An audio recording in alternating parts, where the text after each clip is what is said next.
Literature مجھے اپنی اس تمام تر ریسرچ میں اور کوئی نہیں لگا۔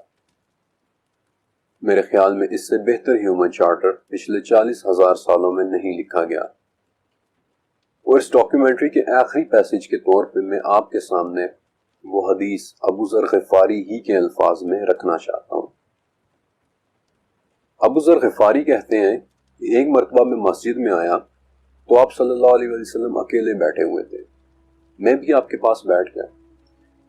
آپ صلی اللہ علیہ وسلم نے مجھے نماز پڑھنے کا کہا، میں نے پڑھی اور سوچا کہ آج آپ اکیلے ہیں تو آج میں آپ سے بہت سی باتیں پوچھوں گا، اور ابو ذر کہتے ہیں کہ میں پوچھتا چلا گیا اور آپ جواب دیتے چلے گئے۔ میں نے پوچھا کہ آپ نے نماز کا حکم دیا ہے؟ آپ نے فرمایا کہ ہاں، وہ بہتر چیز ہے ابو ذر، چاہے کوئی زیادہ پڑھے چاہے کم۔ میں نے پوچھا کہ کون سے اعمال سب سے اچھے ہیں؟ آپ نے فرمایا کہ اللہ پر ایمان لانا سب سے اچھا ہے اور اس کی راہ میں جہاد کرنا۔ میں نے پوچھا یا رسول اللہ کون سا مسلمان سب سے اچھا ہے؟ آپ نے فرمایا کہ جس کی زبان اور ہاتھ سے دوسرے مسلمان کو تکلیف نہ ہو۔ میں نے پوچھا اللہ کے رسول کون سی ہجرت سب سے اچھی ہے؟ آپ نے فرمایا کہ برائیوں کو چھوڑ دینے کی ہجرت سب سے اچھی ہے۔ میں نے پوچھا کہ سب سے اچھی نماز کون سی ہے؟ آپ نے فرمایا کہ لمبے قنوت والی۔ میں نے پوچھا کہ کون سا روزہ اچھا ہے؟ آپ نے فرمایا کہ روزہ تو کفایت کرنے والا ہے اور اللہ کے پاس تو اس کا ثواب بہت بڑا ہے۔ میں نے پوچھا کہ کون سا جہاد سب سے اچھا ہے؟ آپ نے فرمایا کہ جس میں گھوڑا بھی چلا جائے اور خود انسان کو بھی تکلیف پہنچے۔ میں نے پوچھا کہ کون سا غلام آزاد کرنا اچھا ہے؟ آپ نے فرمایا کہ جس کی قدر گراں قیمت ہو اور مالک کو زیادہ پسند ہو، وہ غلام اللہ کی راہ میں آزاد کر دینا بہت اچھا ہے۔ میں نے پوچھا کہ یا رسول اللہ صدقہ کون سا اچھا ہے؟ آپ نے فرمایا کہ جس کے پاس مال کم ہو پھر بھی وہ کوشش کرے اور جو چپکے سے محتاج کو دے دے۔ میں نے پوچھا کہ یا رسول اللہ قرآن کی کون سی آیت سب سے بڑی ہے؟ آپ نے فرمایا کہ آیت الکرسی، اور اس کے بعد کہا کہ ابو ذر یہ ساتوں آسمان اللہ کے عرش کے مقابلے میں ایسے ہیں کہ جیسے صحرا میں کوئی انگوٹھی پڑی ہوتی ہے، اور اللہ کی کرسی کے مقابلے میں عرش ایسے ہے کہ جیسے صحرا میں کوئی انگوٹھی پڑی ہوتی ہے۔ میں نے پوچھا یا رسول اللہ آج تک کتنے نبی آئے ہیں؟ آپ نے فرمایا کہ 1,24,000۔ میں نے پوچھا کہ سب سے پہلے نبی کون ہے؟ آپ نے فرمایا کہ آدم۔ میں نے پوچھا کہ کیا وہ بھی نبی اور رسول تھے؟ آپ نے فرمایا کہ ہاں، اللہ نے انہیں اپنے ہاتھ سے پیدا کیا اور ان میں اپنی روح پھونکی۔ اور سنو اے ابو ذر، 4 نبی سنیانی ہیں، آدم، شیس، خنوخ یعنی ادریس اور نوح، اور 4 نبی عربی ہیں، ہود، شعیب، صالح اور میں۔ میں نے پوچھا اچھا پھر مجھے یہ بتائیے کہ اللہ نے کتنی کتابیں نازل فرمائی ہیں؟ آپ نے فرمایا کہ 100 صحیفے اور 4 کتابیں، توریت، انجیل، زبور اور قرآن، اور صحیفوں میں سے 50 صحیفے شیس پر، 30 صحیفے ادریس پر، 10 صحیفے ابراہیم پر، اور 10 صحیفے تورات سے پہلے موسیٰ علیہ السلام پر۔ میں نے حیران ہو کر پوچھا کہ یا رسول اللہ ابراہیم کے صحیفوں میں کیا تھا؟ آپ نے فرمایا کہ ان کی تعلیم بادشاہ کو اس کی بادشاہت کا مقصد سمجھانا تھا اور اسے مظلوم کی فریاد رسی کا احساس دلانا تھا۔ ابو ذر، مظلوم کی دعا کو اللہ لازماً قبول فرماتا ہے چاہے وہ کافر ہی کیوں نہ ہو۔ ابراہیم علیہ السلام کے صحیفوں میں دنیا کا مال جمع کرنے سے روکنا تھا، ان میں نصیحتیں تھیں۔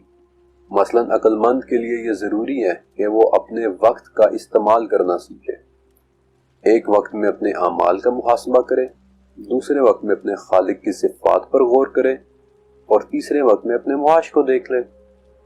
عقل مند وہی ہے جو 3 چیزوں میں اپنا وقت استعمال کرے، پہلے آخرت کی فکر میں، دوسری سامان زیست میں، اور تیسری اللہ کی نعمت سے لطف اندوز ہو کر شکر ادا کرنے میں۔ ابو ذر، عقل مندی زبان پر قابو اور اپنی سوچ اور عمل میں یکسانیت رکھنے کا نام ہے۔ وہ بہت کم بولتا ہوگا کہ جو عقل مند ہوگا، اور وہی بات کہے گا جو فائدہ دینے والی ہو۔ پھر میں نے موسیٰ کے صحیفوں کے متعلق پوچھنا شروع کیا کہ یا رسول اللہ موسیٰ کے صحیفوں میں کیا تھا؟ آپ نے فرمایا کہ وہ عبرت دلانے والی تحریروں کا مجموعہ تھے۔ ابو ذر، مجھے حیرت ہے اس شخص پر جو موت کا یقین رکھتا ہے لیکن پھر بھی غافل ہے، تقدیر کا یقین رکھتا ہے پھر بھی مال اور دولت کے پیچھے بھاگ رہا ہے، قیامت کے دن کے حساب کو جانتا ہے پھر بھی عمل نہیں کرتا، دنیا کی بے ثباتی دیکھ رہا ہے لیکن پھر بھی اسی کو سب کچھ سمجھتا ہے۔ میں نے پوچھا یا رسول اللہ، یہ جتنے بھی صحیفے گزرے ہیں کیا ان میں سے ہمارے پاس بھی کچھ ہے؟ آپ صلی اللہ علیہ وسلم نے کہا کہ ہاں، سورہ اعلیٰ میں قد افلح من تزکا سے آگے پڑھو۔ میں نے پوچھا اللہ کے رسول مجھے کو نصیحت بھی کرے۔ آپ نے فرمایا کہ اللہ سے ڈرتے رہنا ابو ذر، یہی تمہارے اعمال کی روح ہے۔ میں نے کہا اور بھی نصیحت کرے۔ آپ نے فرمایا کہ قرآن کی تلاوت اور اللہ کے ذکر میں مصروف رہنا ابو ذر، تمہارا آسمانوں میں ذکر ہوا کرے گا اور زمین میں بھی تمہارے لیے نور کا باعث بنے گا۔ میں نے کہا یا رسول اللہ اور بھی نصیحت کرے۔ آپ نے فرمایا کہ زیادہ ہنسنا مت، زیادہ ہنسنا دل کو مردہ اور چہرے کا نور دور کر دیتا ہے۔ میں نے کہا اور بھی نصیحت کریں۔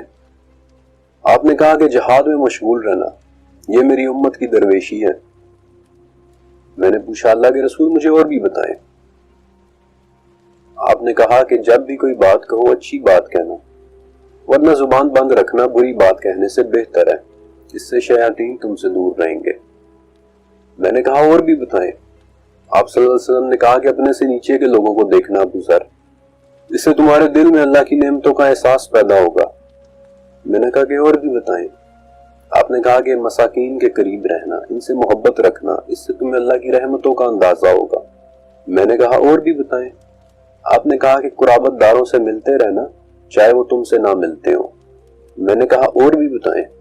آپ نے فرمایا کہ ہمیشہ سچ بولنا ابو ذر، چاہے وہ کسی کو کڑوا لگے۔ میں نے کہا اور بھی بتائیں۔ آپ نے کہا کہ اپنے عیبوں پر نظر رکھنا، دوسرے کی برائیوں ٹوہ میں نہ لگے رہنا۔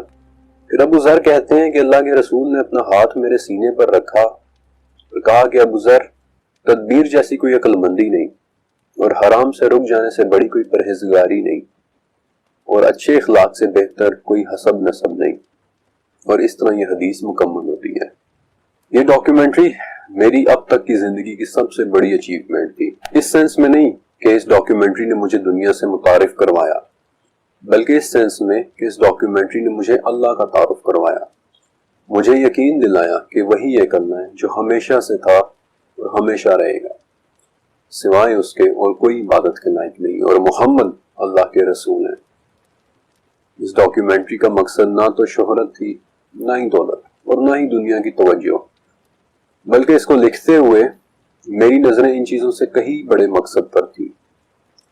وہ مقصد جو مجھے اپنی ریسرچ کے دوران سورہ رحمان میں نظر آیا تھا کہ اس شخص کے لیے 2 جنتیں ہیں جو اپنے رب کے سامنے کھڑا ہونے سے ڈرے۔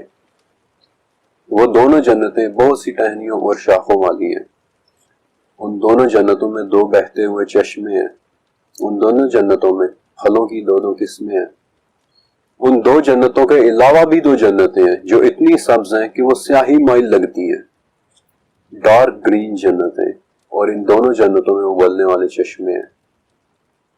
ایک وقت تھا کہ جب میں آسمان میں ڈارک گرین اورورا لائٹس کو دیکھ کر ان کے قریب جانا چاہتا تھا، اور اس ڈاکیومنٹری کو لکھنے کے بعد سوائے ان ڈارک گرین جنتوں کے میری نگاہیں اور کسی چیز کو نہیں ڈھونڈتی۔